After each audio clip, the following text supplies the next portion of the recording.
Hi everyone, मेरा नाम है Prashant, mentor of thousands of students. और आज की वीडियो में कोई भी इंट्रो नहीं है क्योंकि टाइम हमारे पास बहुत ज्यादा कम बचा है और हमें जो एग्जाम है उसमें बहुत अच्छे मार्क्स लाने हैं। और पहला एग्जाम आपके बोर्ड का है हिंदी, और हिंदी के एग्जाम में बहुत कम अब टाइम बच चुका है। तो आज मैं आपके सामने लेकर आया हूं हिंदी की लास्ट मिनट स्ट्रैटेजी। हिंदी के पेपर को अटेम्प्ट कैसे करना है, ग्रामर पोर्शन कहां से पढ़ना है, वो जो आपके अपठित गद्यांश वगैरह वाला सेक्शन होता है वो कहां से पढ़ना है, अगर आप हिंदी ए के स्टूडेंट हो या हिंदी बी के स्टूडेंट हो, दोनों को लिटरेचर कैसे पढ़ना है कम समय के अंदर। हिंदी की लास्ट मिनट स्ट्रैटेजी। वीडियो छोटी रहने वाली है बट पूरी देखना क्योंकि हर एक पॉइंट, हर एक लाइन शायद आपके एग्जाम के अंदर बहुत ज्यादा इंपैक्टफुल होगी। चलिए स्टार्ट करते हैं। देखो, वैसे हिंदी के अंदर हमारे दो सेक्शन होते हैं, सेक्शन ए और सेक्शन बी, बट अगर हम क्वेश्चंस की कैटेगरी को डिवाइड करें तो चार कैटेगरी होती है। सबसे पहली कैटेगरी होती है पैसेज की, वही वाले पैसेज जो कि पठित या फिर अपठित गद्यांश वगैरह होते हैं आपके, वो वाले। दूसरे होते हैं आपका ग्रामर, और ग्रामर तो सबसे आसान होते हैं और इसके अंदर आपके सबसे ज्यादा नंबर आने वाले हैं, अभी बताऊंगा कैसे। तो अगली चीज होती है राइटिंग, राइटिंग सेक्शन जिसके अंदर आपका ईमेल लेखन, बहुत सारी चीजें होती हैं। और उसके अलावा लिटरेचर, हिंदी ए हिंदी बी, जो अलग अलग अपने सब्जेक्ट्स हैं उन दोनों के लिए जो किताबें हैं वो डिफरेंट है। इन चारों चीजों को कैसे अटेम्प्ट करना है, कैसे पढ़ना है, पूरी डिटेल में बात कर रहे हैं। स्टार्ट करते हैं सबसे पहले पैसेज प्रैक्टिस। और यहां पर ऊपर लिखा भी हुआ है महत्वपूर्ण, मतलब बहुत ज्यादा इंपॉर्टेंट। देखो, मैं इतने सारे स्टूडेंट से बात करता हूं हर साल, हिंदी में नंबर कहां करते हैं, ग्रामर में नहीं करते, लिटरेचर में नहीं करते, राइटिंग सेक्शन में नहीं करते, पता है कहां करते हैं, यहां पर पैसेज में।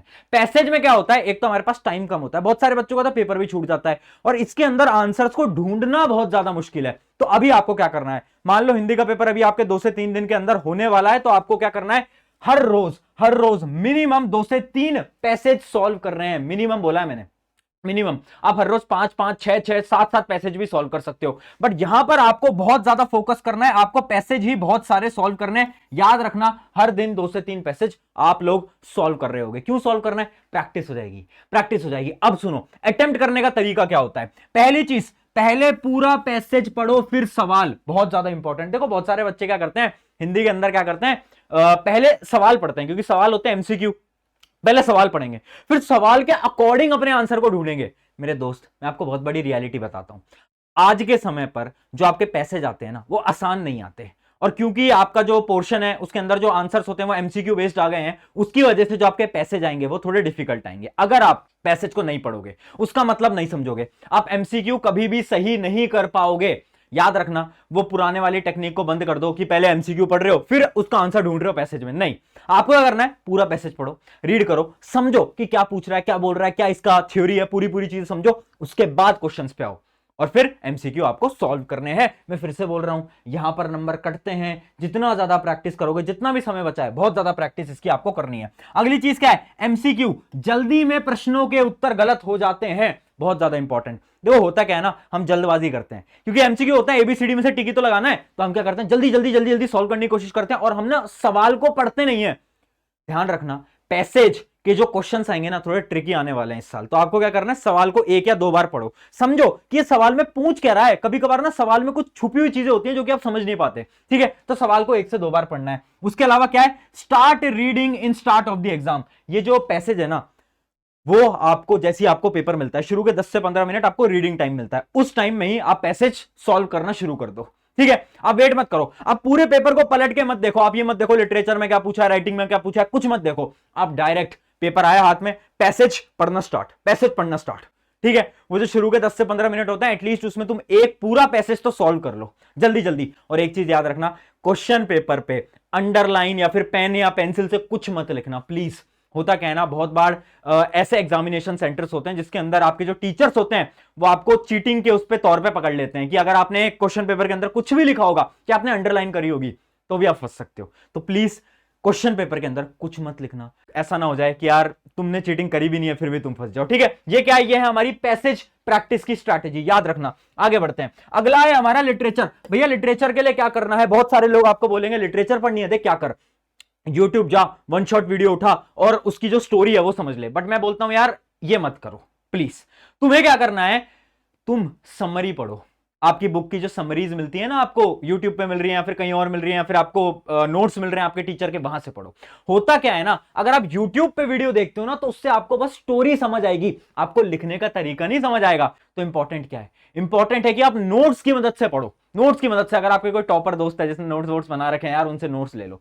वो बहुत ज्यादा हेल्पफुल होंगे। आपको ये पता चल जाएगा आंसर लिखते कैसे हैं, पूछ क्या रहा है, सारी चीजें आपको क्लियर हो जाएंगी। तो लिटरेचर का आपका क्या करना है, आपको या तो नोट से पढ़ना है और उसके बाद आपको क्या करना है, प्रीवियस ईयर क्वेश्चन करने हैं।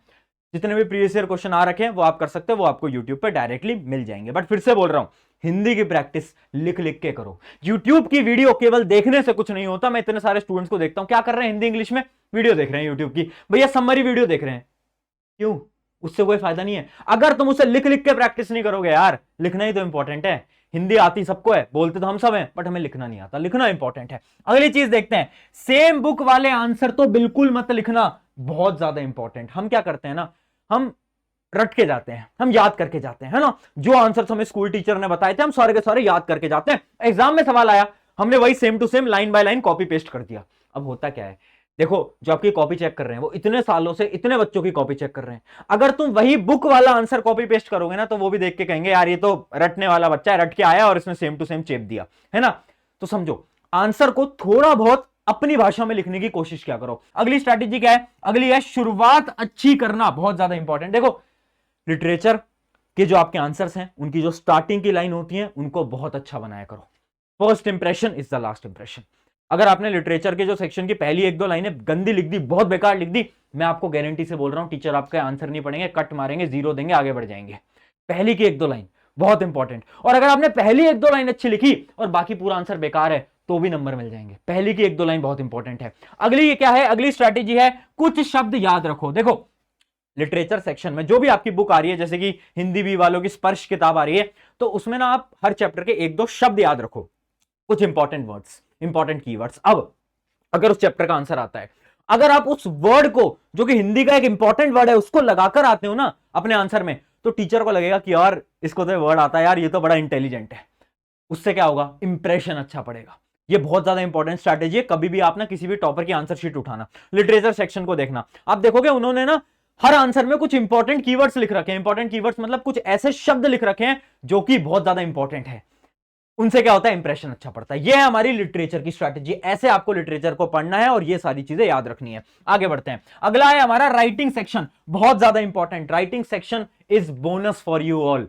आप आराम से नंबर ला सकते हो, सबसे ज्यादा नंबर राइटिंग सेक्शन में आने वाले हैं आपके। दो तीन चीजें याद रखनी है। सबसे पहली चीज, स्पेलिंग मिस्टेक तो बिल्कुल मत करना, क्योंकि एग्जामिनर स्पेलिंग मिस्टेक जो होती है, आपकी मात्राओं की जो गलतियां होती हैं, उसके आधे नंबर काट लेते हैं बहुत बार। उसके अलावा क्या है, फॉर्मेट के 1 मार्क्स होते हैं, याद रखना, फॉर्मेट के ना 1 मार्क्स होते हैं।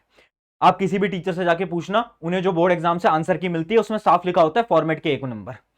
तो इसलिए फॉर्मेट, अगर तुम्हें कुछ समझ नहीं आ रहा, एटलीस्ट फॉर्मेट तो लिख कर आओ। फॉर्मेट लिखोगे नंबर मिल जाएंगे। आगे देखते हैं, देखो अब एक एक करके हम राइटिंग सेक्शन की बात करते हैं। जैसे कि मेजरली आपको क्या होता है ना, चॉइसेस मिल रही होती हैं। किसके बीच में चॉइसेस, जैसे कि विज्ञापन लेखन और संदेश लेखन में आपको कभी भी अगर चॉइस मिले, आंख बंद करके विज्ञापन लेखन लिखना स्टार्ट कर देना। क्यों? क्योंकि एक तो ये ईजी होते हैं, ठीक है, और इसके अंदर नंबर कटने की प्रोबेबिलिटी, चांस बहुत ज्यादा कम होती है। इसलिए जब भी चॉइस आए किसको अटेम्प्ट करना है, विज्ञापन लेखन। आगे देखना, अगला क्या है हमारा, अगर आप कभी भी ईमेल लेखन आपको कहीं पर भी दिख जाए, ठीक है, तो ईमेल लेखन अगर आपकी चॉइस में है तो आपको ईमेल लेखन अटेम्प्ट करना है, क्योंकि ईमेल लेखन भी इजी टू राइट होता है। क्योंकि ईमेल का जो फॉर्मेट होता है बहुत सिंपल होता है, उसमें भी नंबर नहीं कट रहे होते। ठीक है, अगला देखते हैं, अगर आपके में पत्र लेखन आएगा तो पत्र लेखन में एक चीज याद रखना कि फॉर्मेट अच्छी तरीके से याद करके जाना।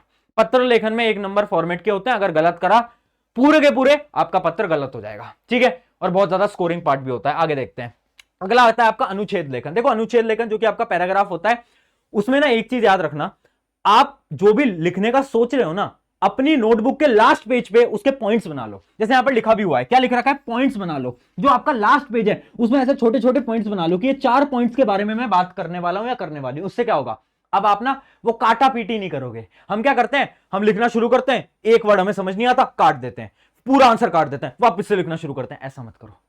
जब भी आप अनुच्छेद लेखन शुरू कर रहे हो लिखना, उससे पहले जो भी आप दिमाग में सोच रहे हो कि मैं ये सब लिखने वाला हूं, वो 4-5 पॉइंट लास्ट में लिख लो, अपनी आंसर शीट के लास्ट में लिख लो। अब क्या करना है, डायरेक्टली आओ और उसके बाद लिखना स्टार्ट करो। उससे क्या होगा, जो आप वो जो काटते रहते हो बीच बीच में, वो काटना बंद हो जाएगा। ठीक है, चलिए, ये किसकी स्ट्रैटेजी थी, ये थी हमारी पूरी की पूरी राइटिंग स्ट्रैटेजी। अब चलते हैं ग्रामर, और ऊपर लिखा भी हुआ है बेटा, यहां पर ध्यान से देखना, सबसे सरल, सबसे ज्यादा इजी, सबसे ज्यादा आसान होता है ग्रामर। और ये मैं नहीं बोल रहा, आप किसी भी सीनियर से बात कर लेना, आपको सबको यही कहेगा कि यार ये तो बहुत सिंपल है। क्यों? इसके अंदर सबके नंबर आते हैं और वो भी बहुत आसानी से नंबर आते हैं। इसके लिए आपको ज्यादा दिमाग नहीं लगाना है। अगर आपने अभी तक ग्रामर नहीं करी है कोई दिक्कत नहीं है, 1 से 2 दिन के अंदर भी पूरी ग्रामर पढ़ी जा सकती है। कैसे? यूट्यूब से। यूट्यूब पे आप सर्च करना, मैं आपको लिंक भी दे दूंगा डिस्क्रिप्शन में, ग्रामर वन शॉट हिंदी। आप डालोगे आपको कुछ वीडियोस मिलेंगे 1 घंटे की 1.5 घंटे की, आप डायरेक्टली देखना, सारी की सारी ग्रामर की आपकी एक बार में प्रैक्टिस हो जाएगी। उसके बाद आपको पढ़ने की जरूरत ही नहीं पड़नी, और वहीं से ही ग्रामर आती है। ठीक है, वहीं से ग्रामर आती है। और ग्रामर का देखो एमसीक्यू सवाल आने वाले हैं और इतना ज्यादा वेटेज भी नहीं है, तो आप ना आराम से कर सकते हो। ग्रामर बहुत सिंपल है, सबसे आसान आती है। देखो इंग्लिश ग्रामर थोड़ी टफ आती है मैं मानता हूं, बट हिंदी का जो पेपर होता है इसकी ग्रामर बहुत सिंपल आती है। आप आराम से कर जाओगे, आप पढ़ोगे सेंटेंस आपको समझ आ जाएगा। ठीक है, तो थोड़ी बहुत प्रैक्टिस उसकी कर सकते हो आप। ये हो गई हमारी ग्रामर की स्ट्रैटेजी। अब कुछ 1 to 1 टिप ध्यान से सुन लेना, कुछ इंपॉर्टेंट चीजें बता रहा हूं। पहली चीज, मात्राएं चेक करना। आप जैसे ही अपने पेपर को खत्म करो उसके बाद क्या करना है आपको ना मात्राओं को चेक करना है। आपको चेक करना है कि भाई मैंने कहीं गलती तो नहीं कर दी, मैंने ई की मात्रा ओ की मात्रा मैंने कहीं गलत तो नहीं लगा दी। उससे क्या होता है, एग्जामिनर जब आपका आंसर देख रहा है और उन्हें ऐसा लग रहा है कि यार इस बच्चे को तो मात्रा ही नहीं आती, क्या बेवकूफ है, वो कहीं ना कहीं आपके नंबर कम देगा। ठीक है, इसलिए मात्राओं की तो गलती नहीं करनी। अगली चीज क्या है, इंपॉर्टेंट पॉइंट्स को अंडरलाइन करो। एग्जाम जैसे ही तुम लिखना खत्म कर दो, अपने एग्जाम पेपर को जब तुम रिवाइज करते हो क्या करो, लिटरेचर सेक्शन में जितने भी इंपॉर्टेंट आपके पॉइंट्स हैं उनको अंडरलाइन कर देना पेंसिल से। उससे क्या होगा, ये आपको मैं बता चुका हूं, अंडरलाइन स्ट्रेटजीज को हम कहते हैं। टीचर आपके वो इंपॉर्टेंट पॉइंट्स को देखेंगे और उधर ही टिक लगाएंगे और आपको नंबर दे देंगे, वो पूरा आंसर ही नहीं पढ़ेंगे आपका। ठीक है, इंपॉर्टेंट पॉइंट्स को अंडरलाइन कर देना। अगला क्या है, राइटिंग सेक्शन का फॉर्मेट जरूर याद रखना। और लास्ट है एमसीक्यू की प्रैक्टिस करो। देखो आपके जो 40 मार्क्स का पेपर है वो एमसीक्यू का आएगा, ये आप सबको पता है। मतलब 40 एमसीक्यू का आने वाला है यार, इतना बड़ा वेटेज है एमसीक्यू का। एमसीक्यू जितने प्रैक्टिस कर सकते हो करो, स्पेशली पैसेज वाला जो होता है हमारा, जितने प्रैक्टिस कर सकते हो एमसीक्यू करो। ठीक है, क्योंकि एमसीक्यू में क्या होता है ना, बच्चों को लगता है एमसीक्यू ही तो है निकाल लेंगे, बट क्वेश्चंस टफ आएंगे। मैं फिर से बोल रहा हूं, जो पैसेज का पोर्शन है वो टफ आएगा। प्लीज एमसीक्यू की जितनी ज्यादा प्रैक्टिस कर सकते हो करो। ये थी हमारी हिंदी की स्ट्रैटेजी, एंड यहीं पर ही मैं आपको बोलता हूं all the best for your exams. मुझे पता है तुम फोड़ के आने वाले हो, और आज कमेंट कर देना हिंदी फोड़ेंगे। ठीक है, और सारे सब्जेक्ट्स की लास्ट मिनट स्ट्रैटेजी आपको यहां पर मिलने वाली है। हिंदी के पेपर के बाद इंग्लिश की मिलेगी, इंग्लिश के बाद साइंस की मिलेगी, आगे मिलते रहेंगे। साइंस में तो हम एक बड़ा ही सरप्राइज भी लाने वाले हैं। सरप्राइज क्या है बता दूं, सरप्राइज है आपकी मैराथन। 3 दिन का जो गैप है पूरी साइंस एक बार फिर से रिवाइज करेंगे। चलिए टेक केयर, मेरा नाम है प्रशांत, मिलते हैं नेक्स्ट वीडियो के अंदर।